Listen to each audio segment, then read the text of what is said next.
I just survived Purgatory. I don't remember how I got there. One moment I was driving home from work, the rain pounding against my windshield, and the next, I was somewhere else, somewhere that wasn't quite here but wasn't quite there either. It was like I'd slipped through a crack in reality into a place that existed just outside of time and space. The first thing I noticed was the silence. It was absolute, oppressive, like the world had been muted.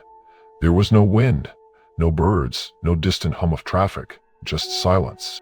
The second thing I noticed was the fog. It was thick and gray, swirling around me like a living thing. I couldn't see more than a few feet in any direction, but I could feel that I was standing on solid ground. The air was cold, but not in a way that made me shiver. It was a cold that seeped into my bones. I took a step forward, and the ground beneath my feet felt strange, soft, almost spongy, like I was walking on moss. I called out, but my voice didn't echo. It just disappeared into the fog, swallowed by the silence. I started walking, hoping to find something, anything that would tell me where I was, but the fog seemed endless, and the landscape never changed. It was just gray, featureless, like I was trapped in a void. After what felt like hours, I finally saw something. A figure standing in the distance. My heart leapt with hope, and I started running toward it. But as I got closer, I realized something was wrong. The figure wasn't moving. It was just standing there, perfectly still, like a statue. When I reached it, I saw that it was a man, or at least it had been a man. His skin was pale and waxy, his eyes empty and lifeless. He was dressed in old, tattered clothes, and his hands were clenched into fists at his sides. I reached out to touch him, but the moment my fingers brushed his skin, he crumbled into dust, disappearing into the fog, disappearing into the fog. I stumbled back, my heart racing. What the hell was this place? I kept walking, and soon I started seeing more figures. They were scattered throughout the fog, some standing, some sitting, some lying on the ground.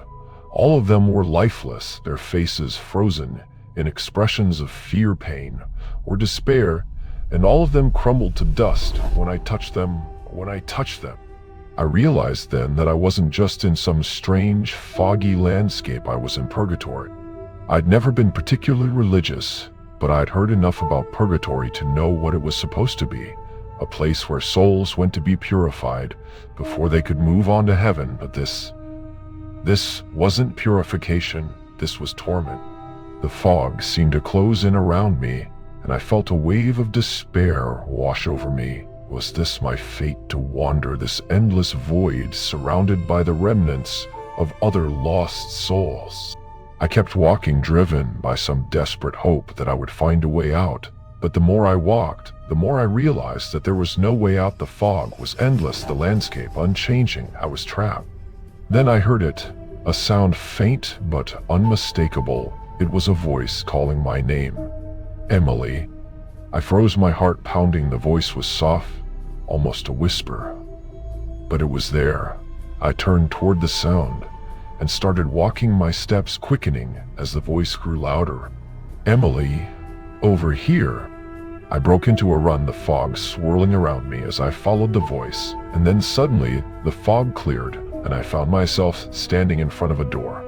It was an ordinary door, like something you'd find in a house. It was made of wood with a brass knob and a small frosted window. At the top, the voice was coming from behind it. I hesitated, my hand hovering over the knob. What was on the other side? Was it a way out, or was it something worse? Before I could decide, the door creaked open on its own, revealing a dark, narrow hallway. The voice was louder now, more insistent out. Come in, Emily. I stepped through the door, and it slammed shut behind me. The hallway was dimly lit with flickering fluorescent lights that cast long, jagged shadows on the walls. The air was thick with the smell of mildew and decay. I started walking down the hallway, my footsteps echoing in the silence. The voice was still calling my name, but it was different now. Deeper, more distorted, like it was coming from something that wasn't quite human. The hallway seemed to stretch on forever, but eventually I reached another door. This one was metal with a small window covered by a sliding panel. I peered through the window and saw a room on the other side. A small, sterile room with a single chair in the center chair. The voice was coming from the chair. Come in, Emily. I pushed the door open and stepped inside. The room was cold and the air felt heavy like it was pressing down on me. The chair was facing away from me, but I could see someone sitting in it. A figure with long tangled hair and pale, emaciated arms. "Who are you?" I asked, my voice trembling. The figure didn't answer. Instead, it slowly turned the chair around, and I saw its face. It was me. The figure looked exactly like me, but its eyes were hollow, its skin stretched tight over its bones. It smiled, revealing rows of sharp, jagged teeth. "Welcome to Purgatory, Emily," it said, its voice a twisted version of my own. "You've been here for a long time." I stumbled back, my heart racing. What are you?" The figure stood up, its movements jerky and unnatural. "I'm you," it said. "The part of you that's been left behind, the part that's been suffering." I shook my head, trying to make sense of what I was seeing. "This isn't real. This can't be real." The figure laughed, a cold, hollow sound that sent chills down my spine. "Oh, it's real, and you're not getting out, Unt." I turned and ran, bursting through the door and back into the hallway. The figure's laughter followed me, echoing in my ears as I ran. I didn't know where I was going, but I knew I had to get away. The hallway seemed to twist and shift around me, the walls closing in as I ran. I could hear the figure behind me, its footsteps growing louder, closer. I didn't dare look back.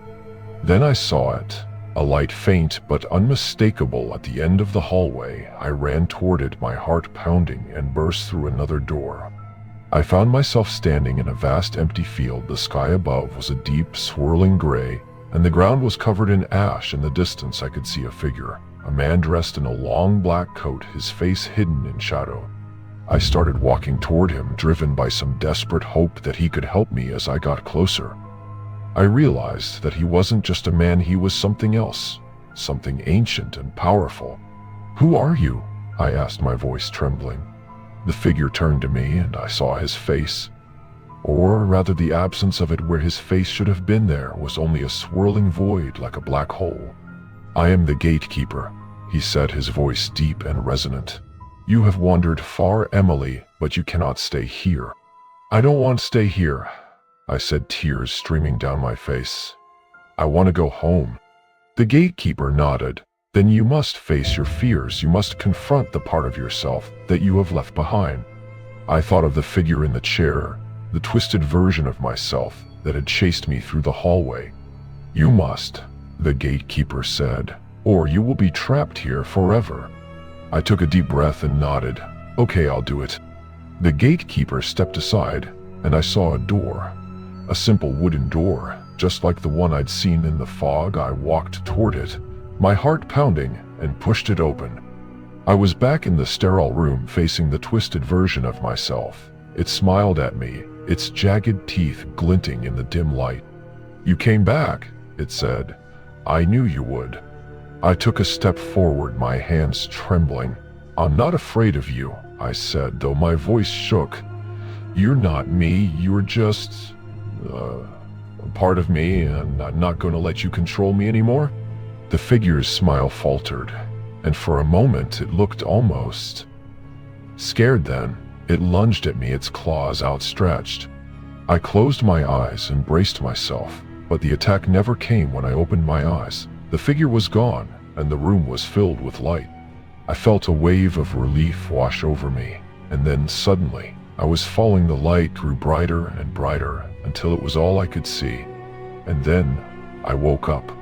I was lying in a hospital bed, surrounded by machines and the sound of beeping monitors. A nurse was standing over me, her face filled with relief. "You're awake," she said. "We thought we'd lost you." I tried to speak, but my throat was dry, my voice barely a whisper. What happened?" "You were in a car accident," the nurse said. "You've been in a coma for weeks." I closed my eyes, tears streaming down my face. It had all been a dream, a nightmare, but it had felt so real. I spent the next few days recovering, trying to make sense of what had happened. The doctors told me I was lucky to be alive, that I'd come close to dying, but I knew it wasn't luck. I'd fought my way back. I don't know if what I experienced was real or just a product of my unconscious mind, but I do know one thing for sure.